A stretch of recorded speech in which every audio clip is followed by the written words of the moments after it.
Kiraz, kiraz, kiraz. Kiraz mevsimi başladı mı? Kiraz mevsimi başladı mı? Kiraz mevsimi başladı mı? Kiraz kaça? Kiraz kaça? Kiraz kaça? 2 kilo kiraz aldım.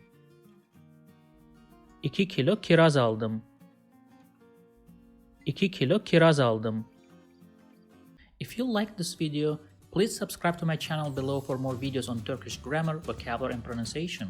Also, if you think this video can benefit somebody else, please share it with them. Last, if you have any comment or request, please provide your feedback in the comment section below and I'll do my best to respond as soon as possible.